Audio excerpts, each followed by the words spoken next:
I shall fear no evil. Thanks to King George and his rainbow cabinet, today murder is legal. God, I know that it's wrong to kill my brother for what he hasn't done, and it's the things like in the sky. It sounds like heaven is falling. It sounds like heaven is falling. You promised me a new day at dawning. I see 1,000 points of light, like so many points of hatred, shame and horror.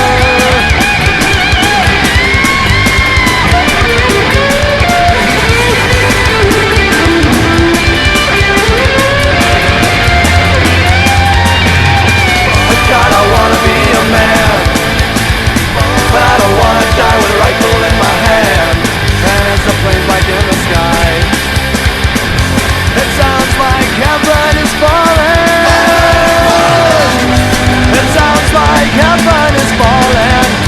You promised me a new day at dawning. Well, nothing here is new to me, but a score of mother sons crushed through the devil and the deep blue sea.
Nationalism is an evil friend, and hatred is still by visible lines drawn in our minds.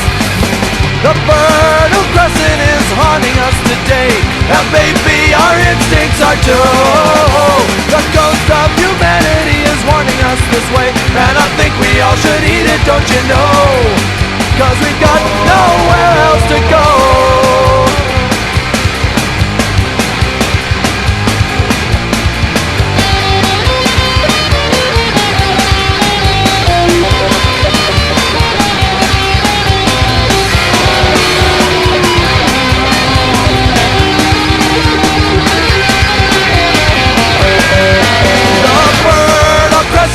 Haunting us today, maybe our instincts are too. The ghost of humanity is warning us this way, and I think we all should eat it, don't you know? 'Cause we got nowhere else to go.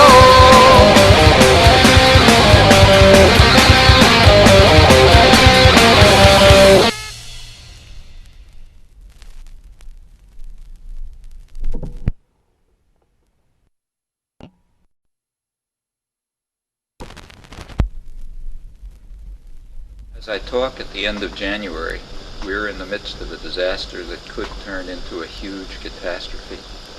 The U.S. Air Force is pounding large parts of Iraq and Kuwait to dust, killing no one knows how many people.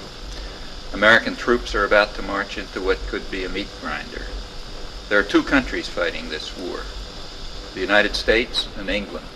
despite extreme U.S. pressures and threats, few others have been willing to give more than token support, except for the family dictatorships that rule the Gulf oil producers. In the region, opposition to the U.S.-British war is so extreme that it's turning into mass popular support for the hated tyrant Saddam Hussein. Why are the United States and England virtually alone in fighting a war that almost no one else wants? It's something that we ought to try to understand. Let's go back to last July, when the Iraqi dictator was George Bush's amiable friend and favored trading partner. True, he was a murderous gangster who had set up maybe the worst tyranny in the world. But you could make plenty of money trading with him, and it looked as if he was our thug, so therefore he was quite okay. On August 2nd, everything changed. The State Department had let Saddam Hussein know that it had no serious objection if he settled some border disputes with Kuwait by force, but he took over the whole country. That's not acceptable. This region is U.S. turf, and no one, and that means no one, is allowed to strike an independent course. The Iraqi dictator therefore changed overnight from a moderate whose behavior was improving to a new Hitler who had to be stopped before he conquered the world. He had stepped on the wrong toes, ours. There were two very different reactions to Iraq's aggression. The first was at the United Nations, where the Security Council immediately imposed sanctions, and that means sanctions and diplomacy. That means negotiations to arrange withdrawal as the sanctions take effect. That's actually the usual UN response to aggression. Usually that response is blocked by the great powers. The United States, in fact, is far in the lead, with Britain right behind it. Usually they support or carry out aggression themselves. But the two warrior states happen to be opposed to this act of aggression instead of supporting it, carrying it out. So they allowed the UN sanctions to be imposed. But the U.S. and Britain at once moved to undercut the peaceful means prescribed by international law. Sanctions were undercut by dispatch of a huge expeditionary force to the desert, instead of a small deterrent force which could be kept in place while the sanctions took effect, as they were almost sure to do in this case. And the U.S. and Britain made it crystal clear that they would not permit any form of diplomacy. Now that's important to understand. The official story is that George Bush went the last mile for peace, turning to force only after extraordinary diplomatic efforts were exhausted. Those are the words of the president. Now, no one expects a government to tell the truth, but that's a bit too much. From August, the U.S. position has been explicit, unwavering, and unambiguous. There will be no negotiations. Washington has been happy to deliver an ultimatum saying capitulate or die. That's not diplomacy. Official reasoning on this was spelled out by New York Times diplomatic correspondent Thomas Friedman last August. He said that the administration feared that a diplomatic track might, in his words, defuse the crisis at the cost of a few token gains for Iraq, perhaps a Kuwaiti island or minor border adjustments, all issues recognized to be negotiable. Anything short of capitulation to U.S. force is unacceptable, whatever the consequences. At just that time, the U.S. had received an Iraqi offer for a settlement in very much the terms that Friedman outlined. A government Mideast specialist described the offer as serious and negotiable. It was instantly dismissed, as were subsequent proposals from Iraq and others. The last known example was disclosed by U.S. officials on January 2nd. It was an Iraqi offer to withdraw completely in return for agreement on the Palestinian problem and the banning of weapons of mass destruction. U.S. officials described that offer as interesting because it dropped any border claims. A State Department Mideast expert described it as a serious pre-negotiation position. It seemed that it might be enough just to express willingness to deal with these two outstanding issues. George Bush's response was a letter to Saddam Hussein saying that there would be no negotiations, capitulate or die.